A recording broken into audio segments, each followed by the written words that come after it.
നമസ്കാരം. കോൺഗ്രസിന്റെ പ്രകടന പത്രിക പുറത്തു വന്നതിന് പിന്നാലെ അതിനെ വിമർശിച്ചുകൊണ്ട് കഴിഞ്ഞ ദിവസം പ്രധാനമന്ത്രി നരേന്ദ്രമോദി രംഗത്ത് വന്നിരുന്നു. കോൺഗ്രസ് പ്രകടന പത്രിക മുസ്ലിം ലീഗിന്റെ വിചാരധാരകൾ നിറഞ്ഞത് ആണെന്നായിരുന്നു പ്രധാനമന്ത്രിയുടെ വിമർശനം. ഇതിന് പിന്നാലെ ഇപ്പോൾ അസം മുഖ്യമന്ത്രിയും കടുത്ത വിമർശനവുമായി രംഗത്ത് വന്നിരിക്കുകയാണ്.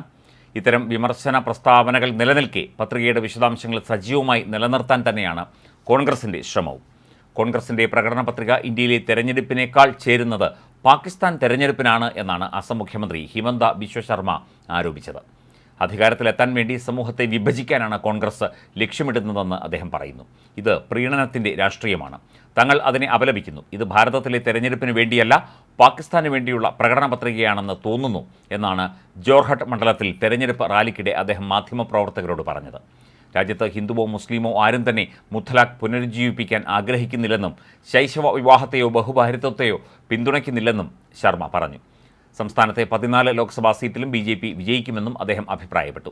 ഹിമന്ത ബിശ്വ ശർമ്മയെപ്പോലുള്ള ഒരാൾക്ക് കോൺഗ്രസ് പോലുള്ള ഒരു പാർട്ടിയുടെ മതേതര സ്വഭാവവും ധാർമ്മികതയും മനസ്സിലാകില്ല എന്നാണ് അസം കോൺഗ്രസ് പ്രതികരിച്ചത്. വർഷങ്ങളായി കോൺഗ്രസിലായിരുന്നു എങ്കിലും പാർട്ടിയുടെ പ്രധാന തത്വം മനസ്സിലാക്കാൻ ശർമ്മയ്ക്ക് കഴിഞ്ഞില്ല. അതുകൊണ്ടാണ് അദ്ദേഹം BJPയിലേക്ക് പോയതെന്നും അസം കോൺഗ്രസ് വക്താവ് ബേദപ്രത ബോറ പറഞ്ഞു. അതേസമയം പ്രധാനമന്ത്രി വിമർശനം ഉന്നയിച്ചതിന് പിന്നാലെ കോൺഗ്രസ് പ്രകടന പത്രികയിൽ പൊതുജനാഭിപ്രായം തേടി രാഹുൽ ഗാന്ധി രംഗത്ത് വന്നു. കോൺഗ്രസിന്റെ പ്രകടന പത്രിക ഓരോ ഇന്ത്യക്കാരൻ്റെയും ശബ്ദമാണെന്ന് രാഹുൽ പറഞ്ഞു. സ്വാതന്ത്ര്യ സമരകാലത്തെ ലീഗിന്റെ ആശയങ്ങളാണ് കോൺഗ്രസ് പ്രകടന പത്രികയിൽ പ്രതിഫലിക്കുന്നത് എന്ന പ്രധാനമന്ത്രിയുടെ വിമർശനത്തിന് പിന്നാലെയാണ് പൊതുജനാഭിപ്രായം തേടാനുള്ള രാഹുലിന്റെ നീക്കം. കോൺഗ്രസ് വാഗ്ദാനങ്ങളോടുള്ള അഭിപ്രായം സമൂഹ മാധ്യമങ്ങളിലൂടെയോ ഇമെയിൽ വഴിയോ കോൺഗ്രസിനെ അറിയിക്കണം എന്നാണ് രാഹുൽ പറയുന്നത്. വലിയൊരു വിഭാഗം പത്രികയെ സ്വാഗതം ചെയ്തു കഴിഞ്ഞു എന്നും രാഹുൽ വ്യക്തമാക്കി. ന്യൂനപക്ഷങ്ങൾക്കൊപ്പം നിൽക്കുന്നു എന്ന് അവകാശപ്പെടുന്ന പ്രധാനമന്ത്രിയും കൂട്ടരും ന്യൂനപക്ഷ ക്ഷേമത്തിനായി കോൺഗ്രസ് മുന്നോട്ട് വയ്ക്കുന്ന പദ്ധതികളെ വിമർശിക്കുന്നത് വഴി BJPയുടെ തനിനിറം പുറത്തായെന്നാണ് കോൺഗ്രസ് പ്രതികരിക്കുന്നത്. ന്യൂനപക്ഷ വോട്ടുകൾ നിർണായകമാകുന്ന സംസ്ഥാനങ്ങളിൽ പത്രിക പ്രകാശനം നടത്തുന്നതിനെക്കുറിച്ചും കോൺഗ്രസ് ആലോചിക്കുന്നു. പ്രധാനമന്ത്രിയുടെ പരിഹാസത്തിന് പിന്നാലെ കോൺഗ്രസ് പത്രികയ്ക്കെതിരെ അസം മുഖ്യമന്ത്രി ഹിമന്ത ബിശ്വ ശർമ്മ വിമർശനമുന്നയിച്ചത് ദേശീയ മാധ്യമങ്ങളിൽ വലിയ ചർച്ചയായിട്ടുണ്ട്. പ്രധാനമന്ത്രിക്ക് പിന്നാലെ BJP നേതാക്കൾ ഓരോരുത്തരായി കോൺഗ്രസ് പ്രകടന പത്രികയ്ക്കെതിരെ വിമർശനം ശക്തമാക്കുമ്പോൾ പൊതുജനാഭിപ്രായം തേടി നിർദ്ദേശങ്ങൾ സജീവ ചർച്ചയാക്കാനാണ് കോൺഗ്രസിൻ്റെ നീക്കം. നേരത്തെ ലീഗിൻ്റെ വിചാരധാരകൾ നിറഞ്ഞതാണ് കോൺഗ്രസ് പ്രകടന പത്രിക എന്ന രൂക്ഷ വിമർശനവുമായി ഉത്തർപ്രദേശിൽ തെരഞ്ഞെടുപ്പ് പ്രചരണത്തിന് തുടക്കമിട്ടുകൊണ്ട് പ്രധാനമന്ത്രി നരേന്ദ്രമോദി പറഞ്ഞിരുന്നു. പൊട്ടിയ പടം വീണ്ടും റിലീസ് ചെയ്യുന്നുവെന്ന പരിഹാസത്തോടെ രാഹുൽ അഖിലേഷ് കൂട്ടുകെട്ടിനെതിരെയും മോദി ഒളിയം പെയ്തു. നേതാക്കളെ ഭീഷണിപ്പെടുത്തി BJPയിൽ ചേർക്കുന്ന മോദിയുടെ ഭരണത്തിൽ ജനങ്ങൾ കടുത്ത നിരാശയിലാണെന്ന് സോണിയാഗാന്ധി തിരിച്ചടിച്ചു. സ്വാതന്ത്ര്യ സമരകാലത്തെ ലീഗിൻ്റെ ആശയങ്ങൾക്ക് സമാനമാണ് കോൺഗ്രസിൻ്റെ പ്രകടന പത്രിക എന്നാണ് മോദിയുടെ വിമർശനം. ലീഗിൻ്റെ വിചാരധാരകൾ നിറഞ്ഞതാണ് കോൺഗ്രസിൻ്റെ പ്രകടന പത്രിക.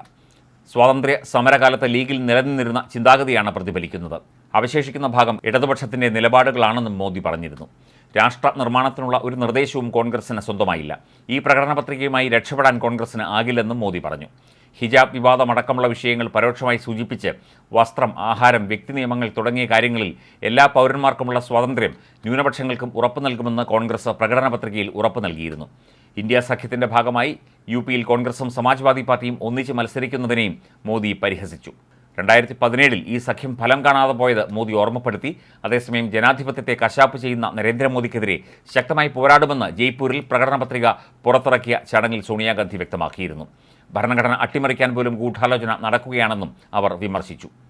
ഹിസ്സേദാരി ന്യായ്, കിസാൻ ന്യായ്, യുവ ന്യായ്, നാരി ന്യായ്, ശ്രമിക് ന്യായ് എന്നീ 5 നീതി, 5 ന്യായ് നടപ്പാക്കാനുള്ള 25 ഉറപ്പുകൾ, അതായത് 25 ഗ്യാരണ്ടി ഉൾക്കൊള്ളിച്ചാണ് പ്രകടന പത്രിക കോൺഗ്രസ് പുറത്തിറക്കിയത്. രാജ്യത്ത് സാമൂഹ്യ സാമ്പത്തിക ജാതി സെൻസസ് നടത്തുമെന്ന് പ്രകടന പത്രിക ഉറപ്പു നൽകുന്നു. BJPയിൽ ചേർന്ന് നിയമ നടപടികളിൽ നിന്ന് രക്ഷപ്പെട്ടവർക്കെതിരായ കേസുകളിൽ അന്വേഷണം നടത്തുമെന്ന ഉറപ്പും കോൺഗ്രസിൻ്റെ പ്രകടന പത്രികയിലുണ്ട്.